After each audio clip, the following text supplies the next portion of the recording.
ಪ್ರಕಟಣೆ ಗ್ರಂಥ 15ನೇ ಅಧ್ಯಾಯ 8 ವಾಕ್ಯಗಳು ಮಾತ್ರ ಉಂಟು. ಓದುವುದನ್ನ ತಿಳಿಸಿಕೊಳ್ಳೋಣ. Revelation chapter 15 verse 1 to 8. Let us hear the reading. ಪರಲೋಕದಲ್ಲಿ ಆಶ್ಚರ್ಯಕರವಾದ ಮತ್ತೊಂದು ಮಹಾಲಕ್ಷಣವು ನನಗೆ ಕಾಣಿಸಿತು. 7 ಮಂದಿ ದೇವದೂತರ ಕೈಯಲ್ಲಿ 7 ಉಪದ್ರವಗಳಿದ್ದವು. ಇವು ಕಡೆ ಉಪದ್ರವಗಳು. ಇವುಗಳಲ್ಲಿ ದೇವರ ರೌದ್ರವು ಮುಗಿದಿರುವುದು. ಬೆಂಕಿ ಬೆರೆತ ಗಾಜಿನ ಸಮುದ್ರವೋ ಎಂಬಂತೆ ಏನೋ ಒಂದು ನನಗೆ ಕಾಣಿಸಿತು. ಆಗ ಮೃಗದ ವಿಗ್ರಹಕ್ಕೆ ನಮಸ್ಕರಿಸದೆಯೂ ಅದರ ಹೆಸರಿನ ಅಂಕೆಯನ್ನು ಮುದ್ರೆ ಹಾಕಿಸಿಕೊಳ್ಳದೆಯೂ ಅದರ ಮೇಲೆ ಜಯ ಹೊಂದಿದವರು ದೇವರ ಸೇವಾರ್ಥವಾದ ವೀಣೆಗಳನ್ನು ಕೈಯಲ್ಲಿ ಹಿಡಿದುಕೊಂಡು ಗಾಜಿನ ಸಮುದ್ರದ ಬಳಿಯಲ್ಲಿ ನಿಂತು ದೇವರ ದಾಸನಾದ ಮೋಶೆಯ ಹಾಡನ್ನು ಯಜ್ಞದ ಕುರಿಯಾದಾತನ ಹಾಡನ್ನು ಹಾಡುತ್ತಾ, ದೇವರಾದ ಕರ್ತನೇ, ಸರ್ವಶಕ್ತನೇ, ನಿನ್ನ ಕೃತ್ಯಗಳು ಮಹತ್ತಾದವುಗಳು, ಆಶ್ಚರ್ಯಕರವಾದವುಗಳು ಆಗಿವೆ. ಸರ್ವ ಜನಾಂಗಗಳ ಅರಸನೇ, ನಿನ್ನ ಮಾರ್ಗಗಳು ನ್ಯಾಯವೂ ಸತ್ಯವೂ ಆಗಿವೆ. ಕರ್ತನೇ, ನಿನ್ನ ನಾಮಕ್ಕೆ ಭಯಪಡದವರು, ಅದನ್ನು ಘನವಾದದ್ದೆಂದು ಒಪ್ಪಿಕೊಳ್ಳದವರು ಯಾರಾದರೂ ಇದ್ದಾರೆ? ನೀನೊಬ್ಬನೇ ಪರಿಶುದ್ಧನು. ನಿನ್ನ ನೀತಿಯುಳ್ಳ ಕೃತ್ಯಗಳು ಪ್ರಕಾಶಕ್ಕೆ ಬಂದುದರಿಂದ ಎಲ್ಲಾ ಜನಾಂಗಗಳು ಬಂದು ನಿನ್ನ ಸನ್ನಿಧಾನದಲ್ಲಿ ನಮಸ್ಕಾರ ಮಾಡುವರು ಎಂದು ಹೇಳಿದರು.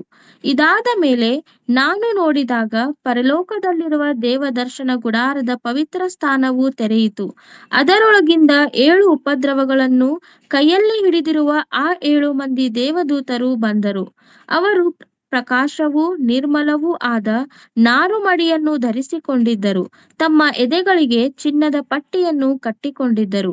4 ಜೀವಿಗಳಲ್ಲಿ ಒಂದು ಈ 7 ಮಂದಿ ದೇವದೂತರಿಗೆ ಯುಗಯುಗಾಂತರಗಳಲ್ಲಿಯೂ ಜೀವಿಸುವಾತನಾದ ದೇವರ ರೌದ್ರದಿಂದ ತುಂಬಿದ್ದ 7 ಚಿನ್ನದ ಪಾತ್ರೆಗಳನ್ನು ಕೊಟ್ಟಿತು. ದೇವರ ತೇಜಸ್ಸಾನ್ನಿಧ್ಯದಿಂದಲೂ ಆತನ ಶಕ್ತಿಯಿಂದಲೂ ಉಂಟಾದ ಹೊಗೆಯಿಂದ ಪವಿತ್ರ ಸ್ಥಾನವು ತುಂಬಿದ ಕಾರಣ ಆ 7 ಮಂದಿ ದೇವದೂತರ ಕೈಯಲ್ಲಿದ್ದ 7 ಉಪದ್ರವಗಳು ತೀರುವ ತನಕ ಆ ಪವಿತ್ರ ಸ್ಥಾನದೊಳಗೆ ಪ್ರವೇಶಿಸುವುದಕ್ಕೆ ಯಾರಿಂದಲೂ ಆಗಲಿಲ್ಲ ಎಂಬುದೇ. ಓದಿದಂತ ವಾಕ್ಯ ಭಾಗವನ್ನು, ಓದಲಿರುವ ವಾಕ್ಯ ಭಾಗಗಳನ್ನು ಕಲಿತುಕೊಳ್ಳತಕ್ಕಂಥ ಆತ್ಮೀಯ ಪಾಠಗಳನ್ನು ಕರ್ತನು ತಾನೇ ನನಗೆ ತಮಗೆ ಆಶೀರ್ವದಿಸಿಕೊಡಲಿ. ಜೀವಸ್ವರೂಪನಾದ ದೇವರು ತಾನೇ ತನ್ನ ಜೀವನ ವಾಕ್ಯಗಳ ಮೂಲಕ ನನ್ನೊಂದಿಗೂ ನಿಮ್ಮೊಂದಿಗೂ ಮಾತನಾಡಲಿ. ಆತ್ಮನ ಸಹಾಯದಿಂದ ವಾಕ್ಯಗಳನ್ನು ಧ್ಯಾನಿಸೋಣ. ಆತ್ಮನ ಸಹಾಯದಿಂದ ವಾಕ್ಯಗಳನ್ನು ಕಲಿತುಕೊಳ್ಳೋಣ. ಆತ್ಮನ ಸಹಾಯದಿಂದ ವಾಕ್ಯಕ್ಕೆ ವಿಧೇಯತೆಯನ್ನ ತೋರುವುದನ್ನ ಕಲಿತುಕೊಳ್ಳೋಣ. ಕಳೆದ ದಿನದ ಧ್ಯಾನದಲ್ಲಿ ನಾವುಗಳು ಮೊದಲನೆಯ ಕಾರಣವನ್ನ ಧ್ಯಾನಿಸಿದೆವು. ಯಾವುದಕ್ಕೋಸ್ಕರವಾಗಿ ದೇವರು ನ್ಯಾಯ ತೀರಿಸುತ್ತಿದ್ದಾನೆ? ಸುರುಳಿಯ ನ್ಯಾಯ ತೀರ್ಪು, ತುತ್ತೂರಿಯ ನ್ಯಾಯ ತೀರ್ಪು, ಪಾತ್ರೆಗಳ ನ್ಯಾಯ ತೀರ್ಪನ್ನ ಯಾಕೆ ದೇವರು ತೋರ್ಪಡಿಸುತ್ತಿದ್ದಾನೆ ಎಂಬ ಸಂಗತಿಯನ್ನ ಕುರಿತು ಈ ವಾಕ್ಯ ಭಾಗದಲ್ಲಿ ನಾವು ಧ್ಯಾನಿಸುತ್ತಿದ್ದೇವೆ. ಕಳೆದ ವಾರದ ಧ್ಯಾನದಲ್ಲಿ ನಮ್ಮ ದೇವರು ಮುಯ್ಯಿ ತೀರಿಸುವ ದೇವರೆಂಬುದಾಗಿ ನಾವು ಧ್ಯಾನಿಸಿದೆವು. ಈ ಕರ್ತನ ಕೃಪೆಯಿಂದ ಈ ಒಂದು ಧ್ಯಾನದಲ್ಲಿ ನಮ್ಮ ದೇವರ ಗುಣಲಕ್ಷಣವನ್ನ ಕುರಿತು ನಾವು ಧ್ಯಾನಿಸುತ್ತಿದ್ದೇವೆ. ಮತ್ತು ಆತನ ಗುಣಲಕ್ಷಣ ಪರಿಶುದ್ಧವಾದದ್ದು. ಆತನ ಗುಣಲಕ್ಷಣದ ನಿಮಿತ್ತ ಆತನ ನ್ಯಾಯವನ್ನ ತೀರಿಸಲೇಬೇಕೆಂಬುದಾಗಿ ಈ ಒಂದು ವಾಕ್ಯ ಭಾಗ ಬಹು ಸ್ಪಷ್ಟವಾಗಿ ವಿವರಿಸುವಂತದ್ದಾಗಿದೆ. ಮತ್ತು ನಾವೆಲ್ಲರೂ ಕೂಡ ಇದನ್ನು ಅರ್ಥೈಸಿಕೊಳ್ಳಲು ಕೂಡ ಅದು ಸಹಾಯವಾಗುತ್ತದೆ. ಪ್ರಾರ್ಥನೆಯ ಭಾವದಲ್ಲಿರಿ. ದೇವರಾತ್ಮನ ಸಹಾಯವಿಲ್ಲದೆ ಹೋದರೆ ನಾನು ಮತ್ತು ತಾವುಗಳು ಈ ಒಂದು ವಾಕ್ಯ ಭಾಗಗಳನ್ನ ಕಲಿಯಲಾಗಲಿ ಅರ್ಥ ಮಾಡಿಕೊಳ್ಳುವುದಕ್ಕಾಗಲಿ ಸಾಧ್ಯವಿಲ್ಲ. ಪ್ರಿಯರೇ, ಪ್ರಕಟಣೆಯ ಗ್ರಂಥ 15ನೇ ಅಧ್ಯಾಯ 1-2 ವಾಕ್ಯಗಳನ್ನ ನಾವು ಧ್ಯಾನಿಸಿದ್ದೇವೆ. 3ನೇ ಮತ್ತು 4ನೇ ವಾಕ್ಯಗಳನ್ನ ನಾವು ಧ್ಯಾನಿಸಲು ಹೋಗುವಾಗ ಆ ವಾಕ್ಯ ಭಾಗದ ಮುನ್ನುಡಿ ಅಥವಾ ಶೀರ್ಷಿಕೆಯಲ್ಲಿ ನಾವು ನೋಡುತ್ತೇವೆ, ಯಜ್ಞದ ಕುರಿಯಾದಾತನ ಹಾಡು ಮತ್ತು ಮೋಶೆಯ ಹಾಡು ಎಂಬುದಾಗಿ ಈ ವಾಕ್ಯ ಭಾಗದಲ್ಲಿ ಸಂತ ಅಪೊಸ್ತಲರಾದಂಥ ಯೋಹಾನರು ಪ್ರಾರಂಭಿಸುತ್ತಿದ್ದಾರೆ. ಗಮನಿಸಿರಿ, ಪ್ರಕಟಣೆ ಗ್ರಂಥ 15ನೇ ಅಧ್ಯಾಯ 3ನೇ ವಾಕ್ಯ, ದೇವರ ದಾಸನಾದ ಮೋಶೆಯ ಹಾಡನ್ನು ಯಜ್ಞದ ಕುರಿಯಾದಾತನ ಹಾಡನ್ನು ಹಾಡುತ್ತಾ. ಸೊ 2 ಹಾಡುಗಳನ್ನ ಕುರಿತು ಈ ವಾಕ್ಯ ಭಾಗದಲ್ಲಿ 3ನೇ ವಾಕ್ಯ ಭಾಗದಲ್ಲಿ ನಾವು ಪ್ರಾರಂಭವನ್ನ ಕಾಣುವಂತವರಾಗಿದ್ದೇವೆ. ಈ ದಿನದ ಧ್ಯಾನದಲ್ಲಿ ನಮ್ಮ ದೇವರು ಪರಿಶುದ್ಧನಾಗಿದ್ದಾನೆ. ನಮ್ಮ ದೇವರು ಆತನು ಪಾಪಕ್ಕೆ ವಿರುದ್ಧವಾಗಿ ಇರುವಾತನಾಗಿದ್ದಾನೆ.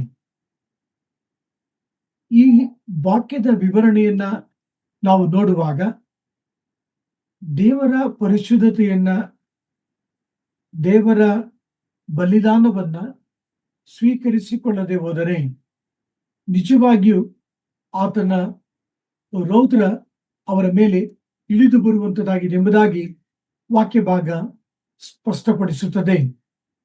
ಇದು ಆತನ ಸ್ವಭಾವವಾಗಿದೆ. 3 ಮತ್ತು 4 ವಾಕ್ಯಗಳಲ್ಲಿ ಅವರು ಜಯಗೀತೆಯನ್ನ ಹಾಡುತ್ತಿದ್ದಾರೆ. ಇಲ್ಲಿ ಏಕವಚನವನ್ನ ಉಪಯೋಗಿಸುವುದನ್ನು ನಾವು ಓದುವುದಿಲ್ಲ. ಬಹುವಚನ ಉಪಯೋಗಿಸಲ್ಪಡುವುದನ್ನ ನಾವುಗಳು ಗಮನಿಸಬಹುದು. ಹಾಡನ್ನು ಹಾಡುತ್ತಾ. ಸೊ ಪ್ರಿಯರೇ, ಯಾರು ಈ ಹಾಡನ್ನ ಹಾಡುತ್ತಿದ್ದಾರೆ? ಈ 2 ಹಾಡುಗಳನ್ನ ಯಾರು ಹಾಡುತ್ತಿದ್ದಾರೆ? ಅಥವಾ 2 ಗೀತೆಗಳನ್ನ ಯಾರು ಹಾಡುತ್ತಿದ್ದಾರೆ? ಈ ಸ್ತುತಿಯನ್ನ ಯಾರು ಮಾಡುತ್ತಿದ್ದಾರೆ? ಈ ದೇವರನ್ನ ಕುರಿತಾದಂತ ಗುಣಲಕ್ಷಣವನ್ನ ಕುರಿತಾದಂತ ಹಾಡನ್ನ ಯಾರು ರಚಿಸುತ್ತಿದ್ದಾರೆ? ಯಾರು ರಚಿಸಿ ಹಾಡುತ್ತಿದ್ದಾರೆ ಎಂಬ ಆತ್ಮೀಯ ಪಾಠಕ್ಕೆ ನಾನು ಮತ್ತು ತಾವುಗಳು ಅದರ ಆಳದಲ್ಲಿ ಹೋಗುವುದಾದರೆ, ಯಹೂದ್ಯರ ಒಂದು ಚರಿತ್ರೆಯನ್ನ ನಾವು ಹಿಂದಿರುಗಿ ನೋಡುವಾಗ 10 ಹಾಡುಗಳನ್ನ ಅವರು ಗುರುತಿಸುವಂತವರಾಗಿದ್ದಾರೆ. ಸಂಪ್ರದಾಯ ಬದ್ಧವಾಗಿ, ಟ್ರೆಡಿಷನಲಿ ಯಹೂದ್ಯರು ತಮ್ಮ ಜೀವಿತಗಳಲ್ಲಿ 10 ಹಾಡುಗಳನ್ನ ಸತ್ಯವೇದದಿಂದ ಗುರುತಿಸುವಂತವರಾಗಿದ್ದಾರೆ. ಮೊಟ್ಟ ಮೊದಲನೆಯ ಹಾಡು, ಆದಾಮನ ಪಾಪಗಳು ಕ್ಷಮಿಸಲ್ಪಟ್ಟ ಕಾರಣ ಆದಾಮನ ಹಾಡು ಎಂಬುದಾಗಿ ಅವರು ಕರೆಯುತ್ತಾರೆ. 2ನೇ ಹಾಡು, ಕೆಂಪು ಸಮುದ್ರದ ಬಳಿ ಮೋಶೆ ರಚಿಸಿದಂತ ಹಾಡು. 3ನೆಯ ಹಾಡು, ಇಸ್ರೇಲರನ್ನ ದೇವರು, ಇಸ್ರೇಲರೆಲ್ಲರಿಗೋಸ್ಕರವಾಗಿ ದೇವರು ಅರಣ್ಯದಲ್ಲಿ ನೀರನ್ನ ಒದಗಿಸಿಕೊಟ್ಟಾಗ ಅವರು ಹಾಡಿದಂತ ಹಾಡು. 4ನೇದಾಗಿ, ಮೋಶೆಯ ಮರಣದ ಸಮೀಪದಲ್ಲಿ ಮೋಶೆ ರಚಿಸಿದಂತ ಹಾಡು. 4ನೇದಾಗಿ, ಯೆಹೋಶುವನ ಹಾಡು ಎಂಬುದಾಗಿಯೂ, ಯೆಹೋಶುವನು ಗಿಬ್ಯೋನಿನಲ್ಲಿ ಸಮೀಪದಲ್ಲಿ ರಚಿಸಿದಂತ ಯೆಹೋಶುವನ ಗೀತೆ ಎಂಬುದಾಗಿ ಅವರುಗಳು ಪರಿಗಣಿಸುವಂತವರಾಗಿದ್ದಾರೆ. ತದನಂತರ ನ್ಯಾಯಾಧಿಪತಿಗಳ ಪುಸ್ತಕದಲ್ಲಿ ಬಾರಾಕ್ ಮತ್ತು ದೆಬೋರಾ ಹಾಡಿದಂತ ಹಾಡು ಎಂಬುದಾಗಿ ಅವರುಗಳು ಪರಿಗಣಿಸುವಂತವರಾಗಿದ್ದಾರೆ. ತದನಂತರ 12 ಹಾಡಿದಂತ ಹಾಡು ಎಂಬುದಾಗಿ ಅವರುಗಳು ಪರಿಗಣಿಸುತ್ತಾರೆ. 12ಗೆ, ಮಗನಿಲ್ಲದಿರುವಾಗ ಕರ್ತನು ಆಕೆಗೆ ಮಗನನ್ನ ಕೊಟ್ಟ ಕಾರಣ ಆಕೆ ರಚಿಸಿದಂತ ಹಾಡಿಗೆ 12 ಹಾಡು ಎಂಬುದಾಗಿ ಅವರು ಕರೆಯುವಂತವರಾಗಿದ್ದಾರೆ. ತದನಂತರ ದಾವೀದನ ಹಾಡುಗಳನ್ನ, ದಾವೀದನ ಕೀರ್ತನೆಗಳನ್ನ ಅವರು ಪರಿಗಣಿಸುವಂತವರಾಗಿದ್ದಾರೆ. ತದನಂತರ ಸೊಲೊಮೋನನ ಹಾಡುಗಳು ಎಂಬುದಾಗಿ ನಾವುಗಳು ಗಮನಿಸಬಹುದು. ಪರಮಗೀತ, ಸೊಲೊಮೋನನು ರಚಿಸಿದಂತ ಜ್ಞಾನೋಕ್ತಿಗಳು, ಇವುಗಳು ಹಾಡುಗಳೆಂಬುದಾಗಿಯೂ ಕೂಡ ಅವರುಗಳು ಪರಿಗಣಿಸುವಂತವರಾಗಿದ್ದಾರೆ. ಕರೆಯುವಂತವರಾಗಿದ್ದಾರೆ. ಕೊನೆಯದಾಗಿ ದೇವರಿಂದ, ಮೆಸ್ಸಿಯನಿಂದ, ಗುಲಾಮತನದಿಂದ ಸ್ವತಂತ್ರಗೊಂಡಂತವರಿಗೆ ಮೇಲೆ ರಚಿಸಿದಂತ ಹಾಡು ಎಂಬುದಾಗಿ 10 ಹಾಡುಗಳು ಯಹೂದ್ಯರು ತಮ್ಮ ಸಂಪ್ರದಾಯಬದ್ಧ ಜೀವಿತದಲ್ಲಿ ಈ 10 ಹಾಡುಗಳನ್ನ ಅವರುಗಳು ಗಮನಿಸುವಂತವರಾಗಿದ್ದಾರೆ. ಈ 10 ಹಾಡುಗಳಲ್ಲಿ ಎಲ್ಲಾ ಹಾಡುಗಳನ್ನು ಕೂಡ ಪ್ರಕಟಣೆ ಗ್ರಂಥ 15ನೇ ಅಧ್ಯಾಯದಲ್ಲಿ ಪರಿಗಣಿಸಲ್ಪಡಲಿಲ್ಲ ಅಥವಾ ಸೇರಿಸಲ್ಪಡಲಿಲ್ಲ ಅಥವಾ ಆ ಒಂದು ವಾಕ್ಯ ಭಾಗದಲ್ಲಿ ಉಲ್ಲೇಖಿಸಲ್ಪಡಲಿಲ್ಲ. ಆದರೆ ಮೋಶೆ ರಚಿಸಿದಂತ ಹಾಡನ್ನ, ಅಂದ್ರೆ ವಿಮೋಚನ ಕಾಂಡ 15ನೇ ಅಧ್ಯಾಯದಲ್ಲಿ ರಚಿಸಿದಂತ ಹಾಡು ಈ ವಾಕ್ಯ ಭಾಗದಲ್ಲಿ ಉಲ್ಲೇಖಿಸಲ್ಪಟ್ಟಿರುವುದನ್ನ ನಿಮ್ಮ ಗಮನಕ್ಕೆ ತರಲು ಬಯಸುತ್ತೇನೆ. ಪ್ರಿಯ ಸಹೋದರ ಸಹೋದರಿಯರೇ, ಅವರ ಹಾಡು ಹೇಗಿತ್ತು? ಅವರ ಹಾಡು ಹೇಗಿದೆ? ಅಪೇಕ್ಷಾ ಸ್ತ್ರೀಮ ಪ್ರಕಟಣೆ 15. 15:3. ದೇವರ ದಾಸನಾದ ಮೋಶೆಯ ಹಾಡನ್ನು, ಯಜ್ಞದ ಕುರಿಯಾದಾತನ ಹಾಡನ್ನು ಹಾಡುತ್ತಾ, ದೇವರಾದ ಕರ್ತನೇ, ಸರ್ವಶಕ್ತನೇ, ನಿನ್ನ ಕೃತ್ಯಗಳು ಮಹತ್ತಾದವುಗಳು, ಆಶ್ಚರ್ಯಕರವಾದವುಗಳು ಆಗಿವೆ. ಸರ್ವ ಜನಾಂಗಗಳ ಅರಸನೇ, ನಿನ್ನ ಮಾರ್ಗಗಳು ನ್ಯಾಯವೂ ಸತ್ಯವೂ ಆಗಿವೆ. ಆಮೆನ್. ಸೊ ಈ ಹಾಡನ್ನ ಯಾರು ಹಾಡುತ್ತಿದ್ದಾರೆ? ದೇವರ ವಾಕ್ಯ ಬಹು ಸ್ಪಷ್ಟವಾಗಿ ತಿಳಿಸುವಂತದ್ದಾಗಿದೆ. ಸಭೆ ಈ ಹಾಡನ್ನ ಹಾಡುವಂತರಾಗಿದ್ದಾರೆ. ನಾನು ಆಗಲೇ ನಿಮ್ಮ ಗಮನಕ್ಕೆ ತಂದಿದ್ದೇನೆ. ಪ್ರಕಟಣೆಯ ಗ್ರಂಥದಲ್ಲಿ 3ನೇ ಅಧ್ಯಾಯ 4ನೇ ಅಧ್ಯಾಯ ಸಭೆ ಪರಲೋಕಕ್ಕೆ ಎತ್ತಲ್ಪಡುವಂತದ್ದಾಗಿದೆ. ರಾಪ್ಚರ್ ಎಂಬುದಾಗಿ ಕರೆಯಲ್ಪಡುತ್ತದೆ. ಸೊ ಇತ್ತೀಚಿನ ದಿನಗಳ ಒಂದು ವಿದ್ಯಮಾನಗಳನ್ನ ನಾವು ಗಮನಿಸುವಾಗ ಕರ್ತನಾದ ಯೇಸು ಕ್ರಿಸ್ತನ ಬರುವಿಕೆ ಬಹು ಸಮೀಪವಾಗಿದೆ. ಸೊ ಪ್ರಿಯರೇ, ಅದನ್ನ ಗಮನದಲ್ಲಿಟ್ಟುಕೊಳ್ಳಿ. ಸಭೆ ಎತ್ತಲ್ಪಟ್ಟು ಕರ್ತನ ಜೊತೆಗೆ ಇರುವಂತದ್ದಾಗಿದೆ ಮತ್ತು ಸಂಕಟ ಕಾಲ ಮತ್ತು ಮಹಾಸಂಕಟ ಕಾಲದಲ್ಲಿ ರಕ್ಷಣೆ ಹೊಂದಿದಂತ ದೇವರ ಮಕ್ಕಳು ಕೂಡ ಕರ್ತನ ಸಿಂಹಾಸನದ ಸುತ್ತಲೂ ಇರುವಂತವರಾಗಿದ್ದಾರೆ. ಪ್ರಕಟಣೆಯ ಗ್ರಂಥ 6ನೇ ಅಧ್ಯಾಯದಲ್ಲಿ ನಾವುಗಳು ಧ್ಯಾನಿಸಿದ ಸಂಗತಿಗಳನ್ನ ನೆನಪು ಮಾಡಿಕೊಳ್ಳ್ರಿ. ಅನೇಕರು ಹತಸಾಕ್ಷಿಗಳಾಗಿ ಅವರುಗಳು ಕೂಡ ಪರಲೋಕದ ಯಜ್ಞವೇದಿಯ ಕೆಳಗಡೆ ಇರುವಂತವರಾಗಿದ್ದಾರೆ. ಪ್ರಕಟಣೆಯ ಗ್ರಂಥ 7ನೇ ಅಧ್ಯಾಯವನ್ನ ನೆನಪು ಮಾಡಿಕೊಳ್ಳಿರಿ. ಆ ವಾಕ್ಯ ಭಾಗದಲ್ಲಿ ನಾವುಗಳು ಗಮನಿಸುತ್ತೇವೆ. 12 ಗೋತ್ರಗಳಿಂದ 12,000 ಮಂದಿಯನ್ನ ಕರ್ತನು ಆರಿಸಿಕೊಳ್ಳುತ್ತಾನೆ. 12 × 12 1,44,000 ದೇವರ ಮಕ್ಕಳು ಈ ಒಂದು ಆರಾಧನೆಯಲ್ಲಿ ಪಾಲು ತೆಗೆದುಕೊಳ್ಳುವಂತವರಾಗಿದ್ದಾರೆ. ಈ ವಾಕ್ಯವನ್ನ ನೀವು ಗಮನಿಸುವುದಾದರೆ ಅವರ ಸಂಖ್ಯೆಯು ಕೋಟ್ಯಾನುಕೋಟಿಯಾಗಿಯೂ ಲಕ್ಷೋಪಲಕ್ಷವಾಗಿಯೂ ಇತ್ತು ಎಂಬುದಾಗಿ ದೇವರ ವಾಕ್ಯ ತಿಳಿಸುವಂತದ್ದಾಗಿದೆ. ಯಹೂದ್ಯರ ಒಂದು 10 ಹಾಡುಗಳ ಆ ಒಂದು ಸಂಪ್ರದಾಯಬದ್ಧ ಪಟ್ಟಿಯಲ್ಲಿ ಯಜ್ಞದ ಕುರಿಯಾದಾತನ ಹಾಡಿನ ಉಲ್ಲೇಖ ಇರುವುದಿಲ್ಲ ಎಂಬ ಸಂಗತಿಯನ್ನ ನಿಮ್ಮ ಗಮನಕ್ಕೆ ತರಲು ಬಯಸುತ್ತೇನೆ. ಇವರೆಲ್ಲರೂ ಕೂಡ ಸಿಂಹಾಸನದ ಸುತ್ತಲೂ ಪರಲೋಕದಲ್ಲಿ ನಿಂತಿರುವಂತವರಾಗಿದ್ದಾರೆ. ಇವರೆಲ್ಲರೂ ಕೂಡ ವಿಜಯದ ಹಾಡನ್ನ ಹಾಡುವಂತವರಾಗಿದ್ದಾರೆ. ಇವರೆಲ್ಲರೂ ಕೂಡ ತಮ್ಮ ನಂಬಿಕೆಯ ಮೂಲಕ ಸೈತಾನನನ್ನ ಅಥವಾ ಪಿಶಾಚನನ್ನ ಮತ್ತು ಆಂಟಿ ಕ್ರೈಸ್ಟ್, ಯೇಸು ಸ್ವಾಮಿ ಹಾಗೆ ತೋರ್ಪಡಿಸಿಕೊಳ್ಳತಕ್ಕಂಥ ವ್ಯಕ್ತಿ ಆಂಟಿ ಕ್ರೈಸ್ಟ್, ಡ್ಯೂಪ್ಲಿಕೇಟ್ ಕ್ರೈಸ್ಟ್ ಮತ್ತು ಸುಳ್ಳು ಪ್ರವಾದಿಯನ್ನ ಪ್ರಿಯರೇ ಗಮನಿಸಿರಿ. ಎಲ್ಲಾ ದುರಾತ್ಮಗಳನ್ನ, ಆಲ್ ದ ಡಿಮನ್ಸ್, ಎಲ್ಲಾ ದುರಾತ್ಮಗಳನ್ನ ಗೆದ್ದಂತ, ಜಯಿಸಿದಂತ ದೇವರ ಮಕ್ಕಳು, ಜಯ ಹೊಂದಿದಂತವರು ಈ ಸಿಂಹಾಸನದ ಸುತ್ತಲೂ ನಿಂತಿದ್ದಾರೆ. ಅವರು ಈ ಜಯಘೋಷವನ್ನ ಆಡುತ್ತಿದ್ದಾರೆ. ಸೊ ಈ ಹಾಡಿನಲ್ಲಿ 2 ಹಾಡಿದೆ. ಮೊದಲನೆಯದಾಗಿ ಮೋಶೆಯ ಹಾಡು. ಎರಡನೇದಾಗಿ ಯಜ್ಞದ ಕುರಿಯಾದಾತನ ಹಾಡು. ಮೋಶೆಯನ್ನ ಕುರಿತು ದೇವರ ವಾಕ್ಯವನ್ನ ಗಮನಿಸಿರಿ. ಮೂರನೇ ವಾಕ್ಯ, ದೇವರ ದಾಸನಾದ ಮೋಶೆ. ಅಂದ್ರೆ ದಾಸ ಅದರ ಅರ್ಥ ಗುಲಾಮನಾದ ಮೋಶೆ ಅಥವಾ ಈ ವಾಸ್ ಎ ಬಾಂಡ್ ಸರ್ವೆಂಟ್ ಎಂಬುದಾಗಿ ಆಂಗ್ಲ ಭಾಷೆಯಲ್ಲಿ ಭಾಷಾಂತರಿಸಲ್ಪಟ್ಟಿದೆ. ಸೊ ಪ್ರಿಯರೇ, ಆತನು ರಚಿಸಿದಂತ ಹಾಡು ಮೋಶೆಯನ್ನ ಕುರಿತು ಈ ವಾಕ್ಯ ಭಾಗ ಈ ರೀತಿಯಾಗಿ ವರ್ಣಿಸುವುದನ್ನ ಕುರಿತು, ವಿವರಿಸುವುದನ್ನ ಕುರಿತು ನಿಮ್ಮ ಗಮನಕ್ಕೆ ಬಹಳ ಕ್ಲುಪ್ತವಾಗಿ ತರುತ್ತಿದ್ದೇನೆ.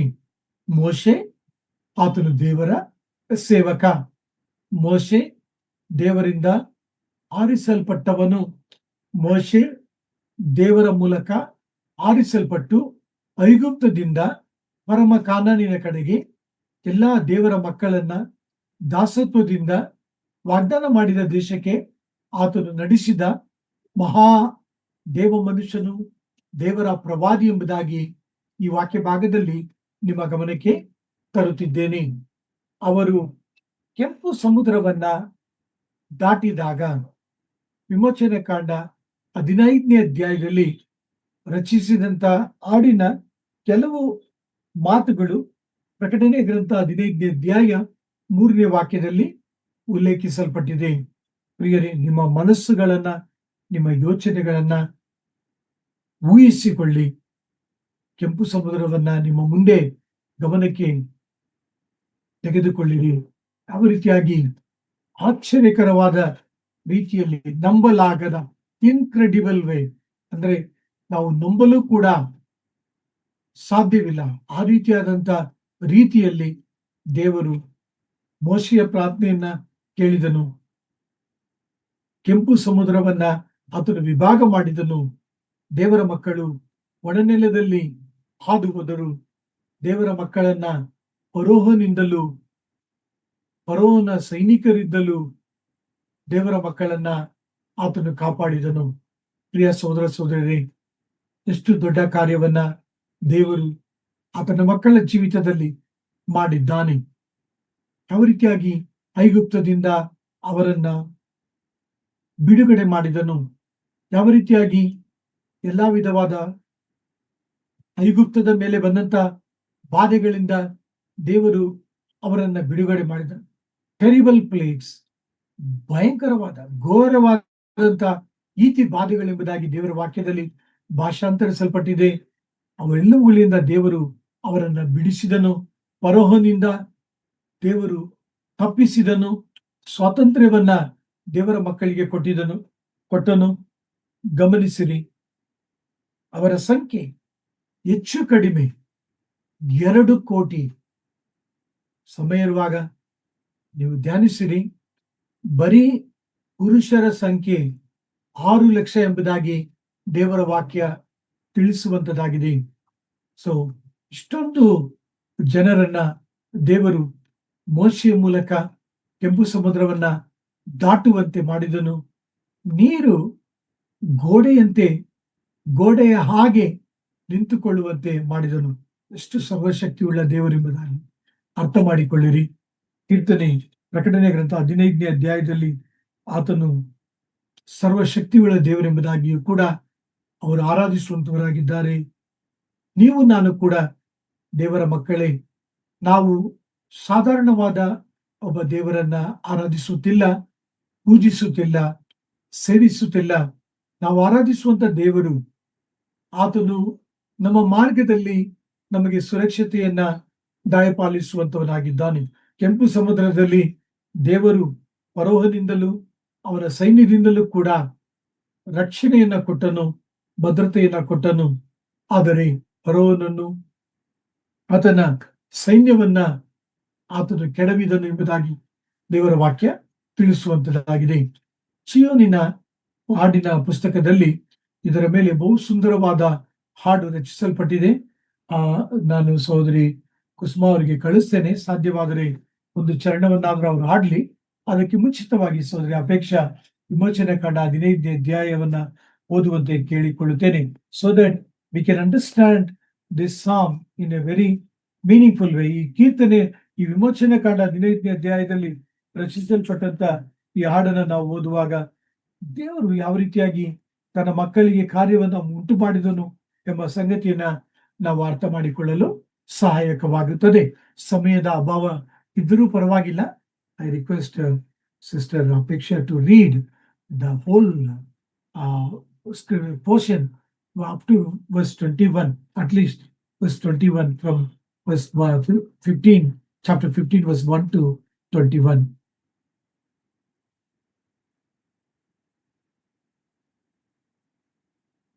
ಓಕೆ. ಆಗ ಮೋಶೆಯು ಇಸ್ರಾಯೇಲರು ಯೆಹೋವನ ಸ್ತೋತ್ರಕ್ಕಾಗಿ ಈ ಕೀರ್ತನೆಯನ್ನು ಹಾಡಿದರು. ಯೆಹೋವನ ಸ್ತೋತ್ರವು ಗಾನ ಮಾಡೋಣ. ಆತನು ಮಹಾಜಯಶಾಲಿಯಾದನು. ಕುದುರೆಗಳನ್ನು ರಾಹುತರನ್ನು ಸಮುದ್ರದಲ್ಲಿ ಕೆಡವಿ ನಾಶ ಮಾಡಿದ್ದಾನೆ. ನನ್ನ ಬಲವು ಕೀರ್ತನೆಯು ಯಾಹುವೆ. ಆತನಿಂದ ನನಗೆ ರಕ್ಷಣೆಯುಂಟಾಯಿತು. ನಮ್ಮ ದೇವರು ಆತನೇ. ಆತನನ್ನು ವರ್ಣಿಸುವೆವು. ನಮ್ಮ ಪಿತೃಗಳ ದೇವರು ಆತನೇ.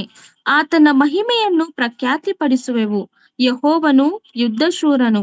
ಆತನ ನಾಮಧೇಯವು ಯೆಹೋವನೇ. ಆತನು ಫರೋಹನ ರಥಗಳನ್ನು ಸೈನಿಕರನ್ನು ಸಮುದ್ರದಲ್ಲಿ ಕೆಡವಿದನು. ಅವನ ಶ್ರೇಷ್ಠ ವೀರರನ್ನು ಕೆಂಪು ಸಮುದ್ರದಲ್ಲಿ ಮುಳುಗಿಸಿ ಬಿಟ್ಟನು. ಸಾಗರವು ಅವರನ್ನು ಮುಚ್ಚಿಬಿಟ್ಟಿತು. ಕಲ್ಲಿನಂತೆ ಧಡಲ್ಲೆಂದು ಸಮುದ್ರದ ತಳವನ್ನು ಸೇರಿದರು. ಯೆಹೋವನೇ, ನಿನ್ನ ಭುಜಬಲವು ಎಷ್ಟೋ ಘನವಾದದ್ದು. ಯೆಹೋವನೇ, ನಿನ್ನ ಭುಜಬಲವು ನಿನ್ನ ಶತ್ರುಗಳನ್ನು ಪುಡಿ ಪುಡಿ ಮಾಡುತ್ತದೆ. ನೀನು ಅತ್ಯಧಿಕ ಮಹತ್ವವುಳ್ಳವನಾಗಿ ನಿನಗೆದುರಾಗಿ ನಿಲ್ಲುವವರನ್ನು ಕೆಡವಿ ಬಿಡುತ್ತಿ. ನಿನ್ನ ಕೋಪಾಗ್ನಿಯು ಹೊರಟು ಅವರನ್ನು ಒಣಗಿದ ಹುಲ್ಲನ್ನೋ ಎಂಬಂತೆ ಭಸ್ಮ ಮಾಡುತ್ತದೆ. ನೀನು ಸಿಟ್ಟಿನಿಂದ ಮುಸುಗರೆದಾಗ ಸಮುದ್ರದ ನೀರು ಒಡ್ಡಿನಂತಾಯಿತು. ಪ್ರವಾಹವು ಗೋಡೆಯೋಪಾದಿಯಲ್ಲಿ ನಿಂತುಕೊಂಡಿತು. ಸಾಗರ ಗರ್ಭದೊಳಗನ ಜಲವು ಗಟ್ಟಿಯಾಯಿತು. ನಾವು ಇವರನ್ನು ಹಿಂದಟ್ಟಿ ಹಿಡಿಯುವೆವು. ಅವರ ಸೊತ್ತನ್ನು ಅಪಹರಿಸಿ ಹಂಚಿಕೊಳ್ಳುವೆವು. ಅವರಲ್ಲಿ ನಮ್ಮ ಕೋರಿಕೆಯನ್ನು ತೀರಿಸಿಕೊಳ್ಳುವೆವು. ನಾವು ಕತ್ತಿಯನ್ನು ಹಿರಿದು ಭುಜಬಲದಿಂದ ಅವರನ್ನು ಸಂಹಾರ ಮಾಡುವೆವು ಎಂಬುದಾಗಿ ನಮ್ಮ ಶತ್ರುಗಳು ಮಾತಾಡಿಕೊಳ್ಳುತ್ತಿದ್ದರು. ಆದರೆ ನೀನು ಉಸಿರುಗಾಳಿಯಿಂದ ಊದಲು ಸಮುದ್ರವು ಅವರನ್ನು ಮುಚ್ಚಿತು. ಅವರು ಮಹಾಸಾಗರದೊಳಗೆ ಸೀಸದ ಗುಂಡಿನಂತೆ ಮುಳುಗಿ ಹೋದರು. ಯೆಹೋವನೇ, ದೇವರುಗಳಲ್ಲಿ ನಿನ್ನ ಸಮಾನನು ಯಾವನು? ಪರಿಶುದ್ಧತ್ವದಿಂದ ಸರ್ವೋತ್ತಮನು. ಪ್ರಖ್ಯಾತ ಕೃತ್ಯಗಳನ್ನು ಮಾಡಿರುವುದರಿಂದ ಭಯಂಕರನು, ಅದ್ಭುತಗಳನ್ನು ನಡೆಸುವವನು ಆಗಿರುವ ನಿನಗೆ ಸಮಾನನು ಎಲ್ಲಿ? ನೀನು ನಿನ್ನ ಬಲಗೈಯನ್ನು ಚಾಚಿದಾಗ ಭೂಮಿಯು ಬಾಯ್ತೆರೆದು ಶತ್ರುಗಳನ್ನು ನುಂಗಿಬಿಟ್ಟಿತಲ್ಲ. ನೀನು ಬಿಡುಗಡೆ ಮಾಡಿದ ಪ್ರಜೆಯನ್ನೋ ಪ್ರೀತಿಯಿಂದ ನಡೆಸಿಕೊಂಡು ನಿನ್ನ ಪರಿಶುದ್ಧ ನಿವಾಸ ಸ್ಥಾನದ ತನಕ ನಿನ್ನ ಶಕ್ತಿಯಿಂದ ಬರಮಾಡಿದಿ. ಜನಾಂಗಗಳು ಇದನ್ನು ಕೇಳಿ ನಡುಗುತ್ತಿರುವವು. ಫಿಲಿಷ್ಟಿಯರಿಗೆ ಸಂಕಟವಾಯಿತು.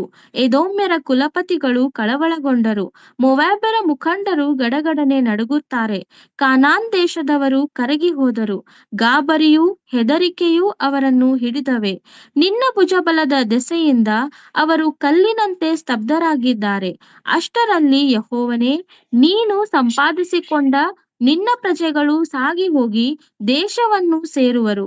ನೀನು ಅವರನ್ನು ನಿನ್ನ ಸ್ವಕೀಯ ದೇಶವಾಗಿರುವ ಬೆಟ್ಟದ ಸೀಮೆಗೆ ತಂದು ಸ್ಥಾಪಿಸುವಿ. ಯೆಹೋವನೇ, ನೀನು ಸ್ವಂತ ನಿವಾಸಕ್ಕಾಗಿ ಏರ್ಪಡಿಸಿಕೊಂಡಿರುವ ಸ್ಥಾನವಾಗಿಯೂ ಕರ್ತನೇ, ನೀನು ಸಿದ್ಧಪಡಿಸಿಕೊಂಡಿರುವ ಪವಿತ್ರಾಲಯವಾಗಿಯೂ ಇರುವಲ್ಲಿಗೆ ಅವರನ್ನು ಬರಮಾಡುವಿ. ಯೆಹೋವನೇ ಯುಗಯುಗಾಂತರಗಳಲ್ಲಿಯೂ ಆಳುವನು. ಈ ಜಯಗೀತಕ್ಕೆ ಕಾರಣವೇನೆಂದರೆ ಫರೋಹನ ಕುದುರೆಗಳು, ರಥಗಳು, ರಾಹುತರು ಸಮುದ್ರದಲ್ಲಿ ಹೊಕ್ಕು ನಡೆಯಲು ಯೆಹೋವನು ಸಮುದ್ರದ ನೀರನ್ನು ಅವರ ಮೇಲೆ ತಿರುಗಿ ಬರಮಾಡಿ ಮುಳುಗಿಸಿ ಬಿಟ್ಟನು. ಇಸ್ರಾಯೇಲರಾದರೋ ಸಮುದ್ರದ ಮಧ್ಯದೊಳಗೆ ವನನೆಲದಲ್ಲಿ ನಡೆದು ಹೋದರು. ಆರೋನನ ಅಕ್ಕನಾದ ಮಿರ್ಯಾಮಳು ಪ್ರವಾದಿನಿಯಾಗಿದ್ದು ದಮ್ಮಡಿಯನ್ನು ಕೈಯಲ್ಲಿ ತೆಗೆದುಕೊಂಡಳು. ಸ್ತ್ರೀಯರೆಲ್ಲರೂ ದಮ್ಮಡಿಗಳನ್ನು ಹಿಡಿದು ನಾಟ್ಯವಾಡುತ್ತಾ ಆಕೆಯ ಹಿಂದೆ ಹೋಗುತ್ತಿರಲು ಮಿರ್ಯಾಮಳು ಅವರ ಹಾಡಿಗೆ ಹೀಗೆ ಪಲ್ಲವಿ ಹಾಡಿದಳು. ಯೆಹೋವನನ್ನು ಗಾನ ಮಾಡಿರಿ. ಆತನು ಮಹಾಜಯಶಾಲಿಯಾದನು. ಕುದುರೆಗಳನ್ನು ರಾಹುತರನ್ನು ಸಮುದ್ರದಲ್ಲಿ ಕೆಡವಿ ನಾಶ ಮಾಡಿದ್ದಾನೆ ಎಂಬುದೇ. ಕೇಳಿಸ್ಕೊಳ್ಳಿ.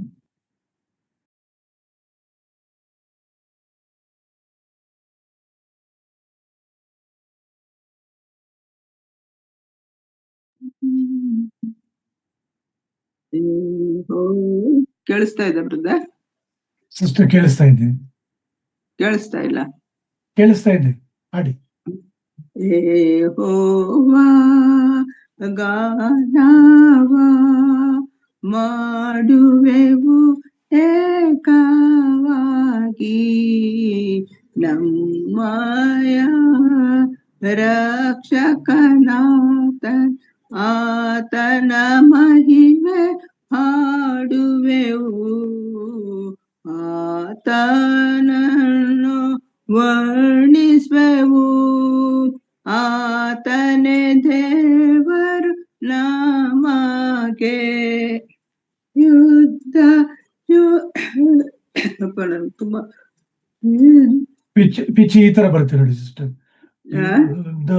ಶೂರನು ಯೆಹೋವಾ ಎಂಬಲವು ಗಾನವು ಎನ್ ಪಿತೃಗಳ ದೇವರು, ಆತನ ಹೆಸರು ಯೆಹೋವಾ, ಯೆಹೋವಾ ಗಾನವ ಮಾಡುವೆವು ಏಕವಾಗಿ, ನಮ್ಮಯ ರಕ್ಷಕನಾಥನೇ ಆತನ ಮಹಿಮೆ ಹಾಡುವೆವು, ಆತನನ್ನು ವರ್ಣಿಸುವೆವು, ಆತನ ದೇವರು ನಮಗೆ. ಅದು ಹೈ ಪಿಚ್ ಬರುತ್ತೆ ಬ್ರದರ್. ಇದು ಮೀಡಿಯಂ ಪಿಚ್ ಅಲ್ಲೇ ಆಡಿದ್ರೆ ಬರುತ್ತೆ. ಪಾರೋರಥಗಳ ಸೈನಿಕರ ತನ ಶ್ರೇಷ್ಠಾದಿ ಪಾತಿಗಳನ್ನು, ಪಾರೋರಥಗಳ ಸೈನಿಕರ ತನ ಶ್ರೇಷ್ಠಾದಿ ಪಾತಿಗಳನ್ನು, ಕೆಂಪು ಸಮುದ್ರಡಿಯಲ್ಲಿ ಮುಳುಗಿಸಿದ ಯೆಹೋವಾ, ಕೆಂಪು ಸಮುದ್ರಡಿಯಲ್ಲಿ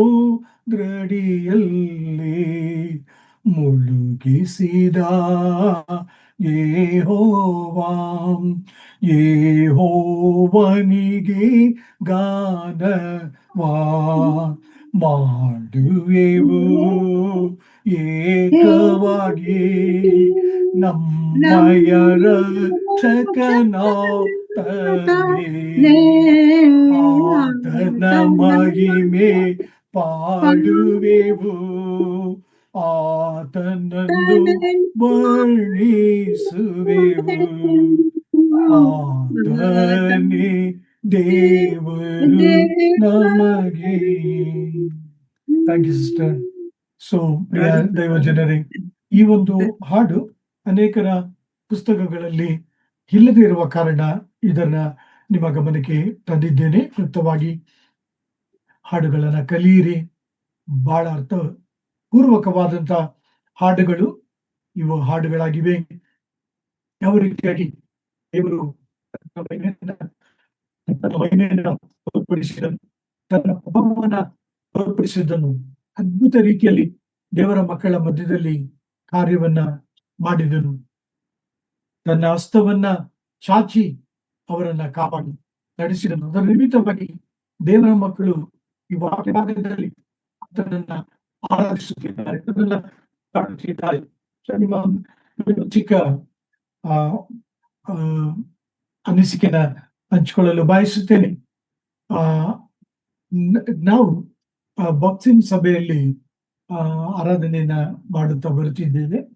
ಈ ಒಂದು ಸಭೆಯಲ್ಲಿ ಒಂದು ಹಾಡಿನ ಪುಸ್ತಕವನ್ನ ನೀವುಗಳು ಗಮನಿಸುವುದಾದರೆ, ಉದಾಹರಣೆಗಾಗಿ ಕೀರ್ತನೆ 150 ತೆಗೆದುಕೊಳ್ಳುವುದಾದರೆ, ಕೀರ್ತನೆ 150ರಲ್ಲಿ 6 ಚರಣಗಳುಂಟು. ಸೊ ನಾವು ಹಾಡುಗಳನ್ನು ಆಡುವಾಗ ಆ 6 ಚರಣಗಳನ್ನ ಆಡುವಂತವರಾಗಿದ್ದೇವೆ. ಸೊ ಕೀರ್ತನೆ 147 ಇರಬಹುದು, ಕೀರ್ತನೆ 148 ಇರಬಹುದು. ಹಾಡಿನ ಚರಣ 12 ಇರ್ತದೆ, ಕೆಲವು ಸಮಯ 11 ಇರ್ತದೆ, 13 ಇರ್ತದೆ. ಅಷ್ಟು ಚರಣಗಳನ್ನ ಕೂಡ ನಾವು ಆಡುವಂತವರಾಗಿದ್ದೇವೆ. ಮತ್ತು ನನ್ನ ವೈಯಕ್ತಿಕ ಅನಿಸಿಕೆಯನ್ನು ನಿಮ್ಮ ಜೊತೆಗೆ ಹಂಚಿಕೊಳ್ಳುತ್ತೇನೆ. ಎಂದೂ ಕೂಡ ನಾನು ಹಾಡುಗಳನ್ನ ಹಾಡುವಾಗ 2 ಚರಣ ಹಾಡೋದು, ಮತ್ತೆ ಕೊನೆ 2 ಚರಣ ಹಾಡೋದು, ಹಾಡನ್ನ ಮುಗಿಸೋದು, ಆ ರೀತಿಯಾಗಿ ನಾನು ಅಭಿಲಾಷೆಯನ್ನ ವ್ಯಕ್ತಪಡಿಸುವುದಿಲ್ಲ. ಹಾಡನ್ನ ಹಾಡಿದರೆ ಆ ಒಂದು ವಾಕ್ಯ ಭಾಗದ ಮೇಲೆ ಎಷ್ಟೊಂದು ಚರಣಗಳು ಬರೆಯಲ್ಪಟ್ಟಿದೆಯೋ ಅಷ್ಟು ಚರಣಗಳನ್ನ ಆಡಿಕೊಳ್ಳತಕ್ಕಂಥದ್ದು ನನ್ನ ಒಂದು ವೈಯಕ್ತಿಕ ವೈರಾಗ್ಯ ಮತ್ತು ಅಭಿಲಾಷೆ. ಅದರ ಜೊತೆಗೆ ಹಂಚಿಕೊಳ್ಳುತ್ತಿದ್ದೇನೆ. ಪ್ರಿಯ ದೈವಜನರೇ, ವಿಮೋಚನ ಕಾಂಡ 15ನೇ ಅಧ್ಯಾಯ 21ರಿಂದ ಅನೇಕ ವಾಕ್ಯಗಳುಂಟು. ಇಷ್ಟೊಂದು ವಾಕ್ಯನ ಈ ಸಂಗೀತದ ಸಮಯದಲ್ಲಿ ಓದಬೇಕಾ ಎಂಬುದಾಗಿ ನೀವುಗಳು ಪ್ರಶ್ನಿಸುವುದಾದರೆ, ನಾನು ತಮ್ಮ ಗಮನಕ್ಕೆ ತರುವಂತ ಸಂಗತಿ ಏನೆಂದರೆ, ಹೌದು, ಅಷ್ಟೊಂದು ವಾಕ್ಯಗಳು ಕೂಡ ದೇವರ ಮಕ್ಕಳಾದಂಥ ನಾವುಗಳು ಓದಿಕೊಳ್ಳುವುದು ಬಹು ಒಳ್ಳೆಯದು. ಯಾಕೆಂದರೆ ನಮ್ಮ ದೇವರು ವಾಕ್ಯದ ಮೂಲಕ ಮಾತನಾಡುವಾತನಾಗಿದ್ದಾನೆ. ಅದು ಯಾವುದೇ ವಾಕ್ಯವಿರಬಹುದು. ಪ್ರತಿಯೊಂದು ವಾಕ್ಯದ ಮೂಲಕ ಕರ್ತನು ಮಾತನಾಡುವಾತನಾಗಿದ್ದಾನೆ. ನಾವು ಹಾಡುಗಳನ್ನ ಹಾಡುವಾಗ ಆ ಒಂದು ಹಾಡಿನಲ್ಲೂ ಕೂಡ, ಚರಣದಲ್ಲೂ ಕೂಡ, ಚರಣದ ಮೂಲಕ ಕರ್ತನು ನನ್ನೊಂದಿಗೂ ನಿಮ್ಮೊಂದಿಗೂ ಆತನು ಮಾತನಾಡುವಂತ ಕರ್ತನಾಗಿದ್ದಾನೆ. ಸೊ ಪ್ರಿಯ ದೈವಜನರೇ, ನಿಮ್ಮ ಗಮನಕ್ಕೆ ತರುವಂತ ಸಂಗತಿ ಏನೆಂದರೆ, ಈ ಒಂದು ಇಡೀ ಸಾರಾಂಶ, ಈ ಒಂದು ವಾಕ್ಯ ಭಾಗದಲ್ಲಿ ಇಲ್ಲಿಯವರೆಗೂ ಧ್ಯಾನಿಸಿದಂತ ಸಂಗತಿಯ ಸಾರಾಂಶವನ್ನ ನಿಮ್ಮ ಗಮನಕ್ಕೆ ತರುತ್ತಿದ್ದೇನೆ. ದಯಮಾಡಿ ಕೇಳಿಸಿಕೊಳ್ಳಿರಿ. ಮೊಟ್ಟ ಮೊದಲನೇದಾಗಿ, it is an incredible song, ಅಂದ್ರೆ ನಂಬಲು ಅಶಕ್ಯವಾದಂತ, ನಂಬಲಾಗದ ಒಂದು ಕೀರ್ತನೆ ಎಂಬುದಾಗಿ ಈ ಕೀರ್ತನೆ ಕರೆಯಲ್ಪಡುತ್ತದೆ. ಯಾವ ಒಂದು ವಸ್ತುಗಳು, ಕಾರ್ಯಗಳು ಈ ಒಂದು ಹಾಡಿನಲ್ಲಿ ಹೊಣಿಸಲ್ಪಟ್ಟಿದೆ ಅಥವಾ ರಚಿಸಲ್ಪಟ್ಟಿದೆ ಎಂಬುದಾಗಿ ನಾವುಗಳು ಗಮನಿಸುವಾಗ, ಈ ಹಾಡಿನಲ್ಲಿ ಭಕ್ತಿಹೀನರನ್ನ ದೇವರು ನ್ಯಾಯ ತೀರಿಸುವುದನ್ನ ಅಥವಾ ಅವರನ್ನ ನಾಶ ಮಾಡುವುದನ್ನ ಕುರಿತು ಈ ಒಂದು ಕೀರ್ತನೆ ಮಾತನಾಡುತ್ತದೆ. ಎರಡನೇದಾಗಿ, ದೇವರ ಮಕ್ಕಳು ಯಾವ ರೀತಿಯಾಗಿ ಅವರು ನೀತಿವಂತರಾಗಿ ಜಯಘೋಷ ಮಾಡುತ್ತಾ ನೀತಿವಂತರ ಪಕ್ಷದಲ್ಲಿ ದೇವರು ಕಂಡು ಬಂದನು ಎಂಬುದಾಗಿ ಈ ವಾಕ್ಯ ಭಾಗ ಮಾತನಾಡುತ್ತದೆ. ಸೊ ಪ್ರಿಯರೇ, ನಿಮ್ಮ ಗಮನಕ್ಕೆ ತೆಗೆದುಕೊಳ್ಳ್ರಿ. ದೇವರು ದೇವ ಜನರನ್ನ ಆತನು ಕಾಪಾಡುತ್ತಾನೆ. ಯಾರು ದೇವ ಜನರಲ್ಲವೋ ದೇವರವರನ್ನ ನ್ಯಾಯ ತೀರಿಸುವಾತನಾಗಿದ್ದಾನೆ. ಈ ಒಂದು ಹಾಡು ವಿಜಯದ ಹಾಡಾಗಿದೆ. ಈ ಒಂದು ಹಾಡು ವಿಮೋಚನೆಯ ಹಾಡಾಗಿದೆ. ಈ ಒಂದು ಹಾಡು ಅವರು ಎಲ್ಲವುಗಳ ಮೇಲೆ ಜಯವನ್ನ ಹೊಂದಿದ ಕಾರಣ, ನ್ಯಾಯ ತೀರ್ಪಿನಿಂದ ಅವರು ಜಯ ಹೊಂದಿದರು. ದೇವರ ಉಗ್ರ ಕೋಪದಿಂದ ಅವರು ಜಯ ಹೊಂದಿದರು. ದೇವರ ನಾಶನದಿಂದ ಅವರು ಜಯ ಹೊಂದಿದರು. ಆದ ಕಾರಣ ಇಷ್ಟೊಂದು ಸಾರಾಂಶಗಳು ಈ ವಾಕ್ಯ ಭಾಗದಲ್ಲಿ ಅಡಕವಾಗಿದೆ ಎಂಬುದಾಗಿ ನಿಮ್ಮ ಗಮನಕ್ಕೆ ತರುವಂತದ್ದಾಗಿದೆ. ಸೊ ಪ್ರಿಯ ಸಹೋದರ ಸಹೋದರಿಯರೇ, ನೀವು ನಾನು ಕೂಡ ನಮ್ಮ ಜೀವಿತದಲ್ಲಿ ನಾವು ಜಯವನ್ನ ಹೊಂದಿ ಜೀವಿಸಬೇಕಾದರೆ ಕರ್ತನನ್ನ ಹಿಂಬಾಲಿಸೋಣ. ಕರ್ತನ ವಾಕ್ಯಗಳನ್ನ ನಾವು ನಂಬೋಣ. ಕರ್ತನ ಪಕ್ಷದಲ್ಲಿ ನಾವು ನಿಂತುಕೊಳ್ಳೋಣ. ನಾವು ಎಷ್ಟೇ ದುಃಖದಲ್ಲಿ ಹಾದು ಹೋಗುತ್ತಿದ್ದರೂ ಕೂಡ, ಅನ್ಯಾಯವನ್ನ ಎದುರಿಸಿದರೂ ಕೂಡ, ಎಷ್ಟೇ ವಿಧವಾಗಿ